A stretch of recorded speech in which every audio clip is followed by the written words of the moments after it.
ప్రభునందు ప్రియమైన దేవుని సంగమా, ప్రియా దేవుని బిడ్డలారా, బాగున్నారా? మేల్కొండి. పురాతన కాలంలో దేవుని మాటలు విని ఆత్మీయ మేలు పొందాలని ప్రభు పేరట ప్రభు నామములో నేను మీకు మనవి చేస్తున్నాను. వందనాలు. బాగున్నా పిల్లరా? దయచేసి దైవ గ్రంథముల నుండి మనము ఈ 2026 సంవత్సరంలో మనము నిబంధన కలిగి ఉండాలి.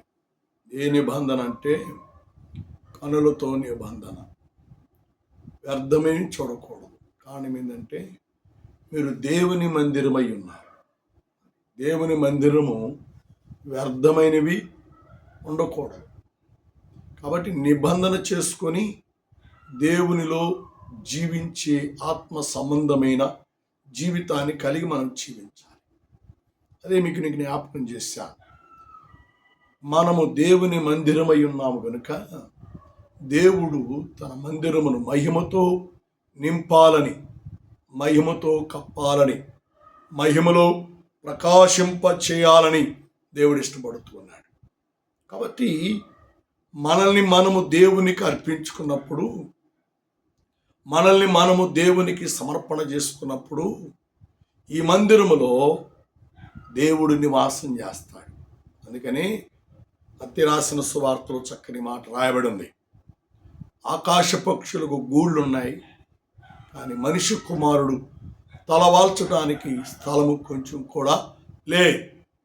నిజమే పిల్లరా, మనిషి కుమారుడు స్థలము వాల్చేటువంటి స్థలము ఏంది అంటే నీ హృదయమే. హృదయమే దేవుని మందిరం, హృదయమే దేవుని ఆలయం. కాబట్టి ఈ హృదయం అనే ఈ మందిరములో దేవుడు నివాసం చేయాలని కోరుకుంటున్నాడు. మరి దేవుడు నివాసం చేసే ఈ మందిరములో అపవిత్రత ఉండకూడదు. దేవుని యొక్క కృప, దేవుని యొక్క కాపుదల నీ పట్ల ఉంచాలని దేవుడు ఆశపడుతున్నాడు. నేను చిన్న దృష్టాంతాన్ని మీ తలంపుకు తెస్తాను. ఒక నిమిషం ఆలోచన చేయండి దేవుని వాక్యాన్ని. పిల్లరా, తల్లిని మరియా ప్రసవించే నొప్పులు వచ్చినప్పుడు సత్రములో అన్ని చోట్ల స్థలం అడిగారు, కానీ ఎవ్వరు కూడా స్థలం ఇవ్వలేదు. తల్లి ప్రసవించింది. పిల్లరా, బిడ్డను పొరుండి పెట్టుకోవడానికి స్థలం లేక పశువుల తొట్టిలో ఆయన పరుండబెట్టింది.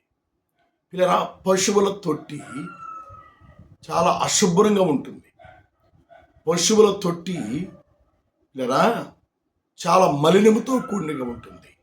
అయినను లేదా లోక రక్షకుడైనటువంటి బాలుడుగా ఉన్నటువంటి యేసుక్రీస్తు వారిని ఆ తొట్టిలో పండుకొని పెట్టారు. లేదా పశువుల తొట్టి లాంటి నీ హృదయములో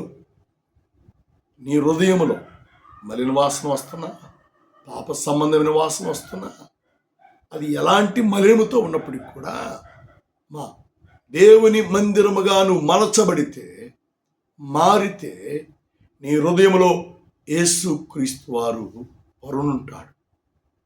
పిల్లరా, ఆ స్థలముని ఇవ్వాలని దేవుడు కోరుకుంటున్నాడు. ఆ స్థలములో దేవుని మహిమను ఉంచాలని దేవుడు కోరుకుంటున్నాడు. పిల్లలు, ఇక్కడ మనం గమనం చేస్తే శిశువును యేసుక్రీస్తు వారిని పొత్తి గుడ్డలలో చుట్టి ఆ తొట్టిలో పండుకొని పెట్టిన తర్వాత ఆ దేశపు జ్ఞానులు ప్రకాశమానమైన నక్షత్రమును చూచారు. వాళ్ళు తేజస్తో నింపబడుతున్న నక్షత్రాలను జ్ఞానులు చూచారు. చూచి రాజు ఎక్కడో పుట్టాడు అని వారు ఆలోచన చేశారు.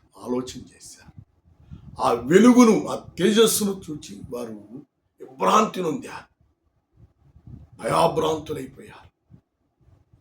హడావుడిగా బయలుదేరి ఫరో దగ్గరికి వచ్చి, రాజా, నువ్వు రాజు కదా, ఇంకొక రాజు పుట్టాడు, దానికి ఇదే ఆనవాలు, ఇగో ప్రకాశమానమైనటువంటి తేజస్తో నింపబడినటువంటి ఈ నక్షత్రమే దానికి ఆనవాలు అని చెప్పి జ్ఞానులు రాజుకు చెప్పారు. పిల్లరా, బాబు, లోకాన్ని వెలిగించే నక్షత్రము, ప్రపంచానికి తేజస్తో నింపబడే నక్షత్రము ఆకాశంలో వెలిస్తే ఎంత కంగారు పడ్డారండి బాబు. ఆ నక్షత్రము, ఆ స్టార్, ఏకువ చుక్క అజ్ఞానులకు మార్గమును చూయించింది పిల్లరా. ఆ నక్షత్రము ముందు వస్తూ ఉంది, దాన్ని వెంబడించి నడుచుకుంటూ వస్తూ ఉన్నారు. అది ఎక్కడికి వచ్చి ఆగింది అంటే యేసయ్య పరుండబెట్టినటువంటి పశువుల పాక, పశువుల తొట్టి దగ్గరికి వచ్చి నిలిచిపోయింది. చూచారా, యేసుక్రీస్తు వారు లోకములు పుడితేనే ప్రకాశమానమైన తేజస్తో నింపబడినటువంటి నక్షత్రము, స్టార్ ప్రపంచానికి వెలుగునిచ్చింది. ప్రపంచ జ్ఞానులే వారు విభ్రాంతి నొందినట్లుగా దైవ గ్రంథంలో మనం చూస్తూ ఉన్నాం.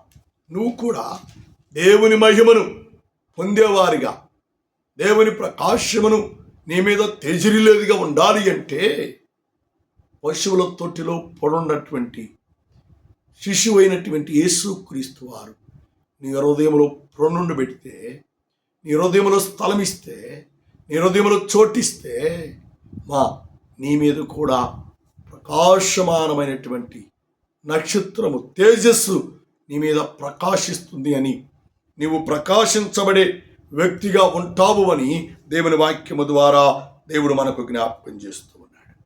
దేవునికి మహిమ ఘనత కలుగునుగాక. చూడండి, బైబిల్ గ్రంథంలో ఒక చక్కని మాటను నీ తలంపుకు తెస్తాను. చాలా అద్భుతమైన మాటను నీ తలంపుకు తెచ్చి నేను ముందుకు సాగిపోతాను. పిల్లరా, చాలా విశేషమైన మాటను దేవుడు మనకు జ్ఞాపకం చేస్తూ మాట్లాడుతున్నాడు. చాలా అద్భుతమైన మాటను దేవుడు మనకు తెలియజేస్తూ ఉన్నాడు. దేవునామానికి మహిమ ఘనత కలుగునుగాక. పిల్లరా, పరిశుద్ధ గ్రంథంలో నుండి చాలా శ్రేష్టమైన మాట, చాలా అద్భుతమైన మాటను దేవుడు మనకు తెలియజేస్తూ ఉన్నాడు. మనల్ని మనము దేవునికి అర్పించుకొని, మనల్ని మనము దేవునికి సమర్పణ చేసుకొని, దేవుని చిత్తానుసారమైన జీవితంలో మనం జీవించినట్లయితే మనలను దేవుడు బలపరుస్తాడు. 2వ దినవృత్తాంతాల గ్రంథంలో చాలా శ్రేష్టమైన మాటను దేవుడు మనకు జ్ఞాపకం చేస్తున్నాడు. అప్పుడు ఒక మేఘము యెహోవా మందిరము నిండుకొనెను. యెహోవా తేజస్తో దేవుని మందిరము నిండుకొనగా సేవ చేయుటకు యాజకులు ఆ మేఘమునున్న చోటికి నిలిచి ఉన్నారు. దేవునికి స్తోత్రం, హల్లెలూయా. పిల్లరా, దేవుని మందిరము, యెహోవా తేజస్సు మందిరమును నిండుకొనెను. ఎప్పుడంటే శిశువు నీలో జన్మించినప్పుడు, శిశువుకు నువ్వు స్థలం ఇచ్చినప్పుడు, మందిరం అనబడిన నీవు యెహోవా తేజస్తో కప్పబడతావు అని దేవుని వాక్యము ద్వారా దేవుడు మనకు జ్ఞాపకం చేస్తున్నాడు. సహోదరి, సహోదరా, నీవు దేవునికి అర్పించుకున్నట్లయితే, నీవు దేవునికి సమర్పణ చేసుకున్నట్లయితే, దేవుని చిత్తానుసారముగా నువ్వు జీవించినట్లయితే, దేవునికి ఇష్టమైన పాత్రగా నువ్వు జీవించినట్లయితే దేవుని తేజస్సు నీ మీద ప్రకాశిస్తుంది అని దేవుని వాక్యము ద్వారా దేవుడు మనకు జ్ఞాపకం చేస్తున్నాడు. లేరా, దైవ గ్రంథంలో మనం చూస్తే పశువుల పాక, పశువుల తొట్టి ఎప్పుడు పిల్లరా అది చీకటిగా ఉంటుంది, అది మరుగుగా ఉంటుంది, అక్కడి సందడం ఉండదు, వెలుగు ఉండదు పిల్లరా. భయంకరమైనటువంటి పరిస్థితి కలిగినటువంటి ప్రాంతం. కానీ యేసుక్రీస్తు వారు ఆ స్థలంలో జన్మించినప్పుడు, యేసుక్రీస్తు వారు ఆ స్థలంలో ఉంచినప్పుడు ఆ స్థలమంతయు మహిమతో నింపబడింది పిల్లరా. తేజస్సుతో ప్రజ్వలినట్లుగా దేవుని వాక్యము ద్వారా దేవుడు మనకు జ్ఞాపకం చేస్తున్నాడు. బాబు, నీవు కూడా ఒకనొక సమయంలో చీకటిలో ఉన్నావు, ఒకనొక సమయంలో అశుభ్రంగా ఉన్నావు, అశాంతితో ఉన్నావు, అసమాధానంతో ఉన్నావు, దిగులుతో ఉన్నావు, బాధతో ఉన్నావు, కష్టాల్లో ఉన్నావు, ఇరుకులో ఉన్నావు, ఇబ్బందులో ఉన్నావు, దేనికి పనికిరానిటువంటి స్థితిగతుల్లో పడిపోయి ఉన్నావు. కానీ యేసయ్య నీలోకి వస్తే యేసయ్య నీ హృదయంలో జన్మిస్తే, యేసయ్యను హృదయంలో చోటిస్తే పశువుల పాక, పశువుల తొట్టి తేజస్సుతో నింపబడినట్లుగా నీవు నింపబడుతావు అని దేవుని వాక్యము ద్వారా దేవుడు మనకు జ్ఞాపకం చేస్తున్నాడు. కాబట్టి మనల్ని మనం దేవునికి అర్పించుకుందాం, మనల్ని మనం దేవునికి సమర్పణ చేసుకుందాం.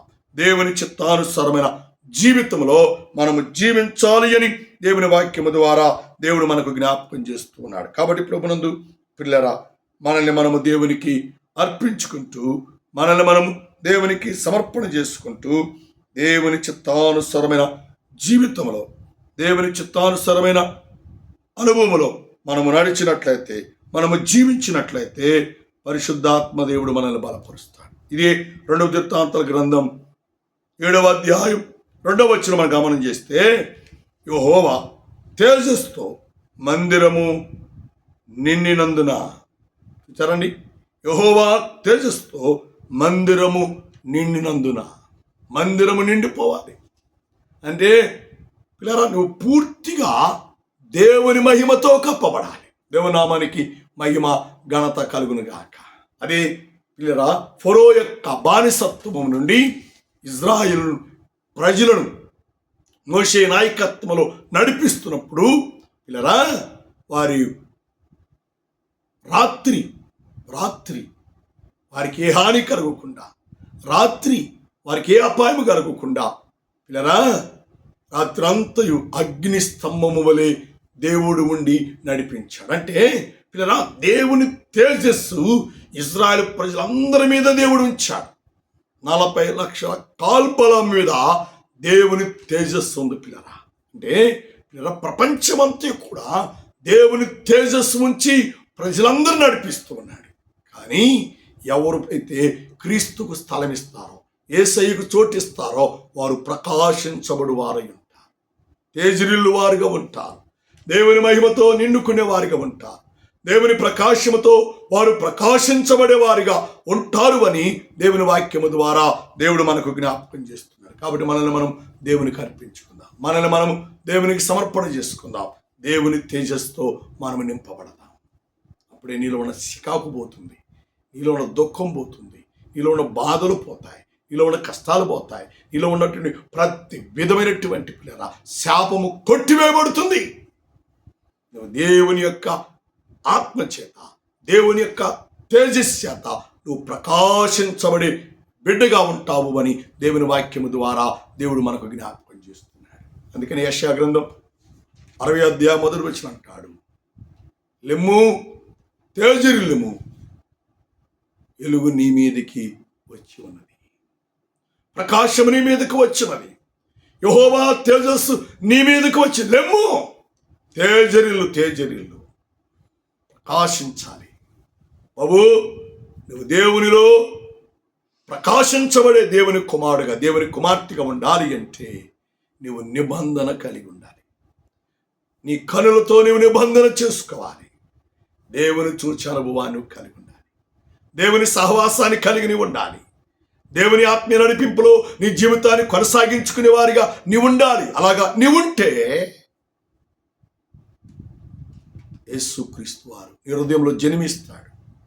పశువుల పాక ప్రకాశమైనటువంటి జ్వాలలతో, వెలుగుతో, తేజస్సుతో నింపబడినట్లుగా నీవు కూడా నింపబడతావు అని దేవుని వాక్యము ద్వారా దేవుడు జ్ఞాపకం చేస్తున్నాడు. పిల్లరా, లోకమంతా చీకటి ఆవరించి ప్రజలందరూ చీకటిలో నశిస్తూ ఉండగా అలాంటి వారిని ఆశ్చర్యకరమైన వెలుగులో ఉంచు నిమిత్తమై తండ్రిని దేవుడు కుమారుని యేసుక్రీస్తు వారిని లోకానికి పంపించాడు. లోకమునకు ఆయన వెలుగై ఉన్నాడు. అనేకులను వెలుగుంచి నిమిత్తమై నరావతారిక లోకమును జన్మించాడు. బాబు, ఆయన నిన్ను వెలిగించి నిమిత్తమై తనకు తాను అర్పణగాను బలిగా అర్పించుకున్నాడు. తనకు తానే పిల్లరా మరణానికి త్యాగం చేశాడు. ఎందుకు తెలుసా?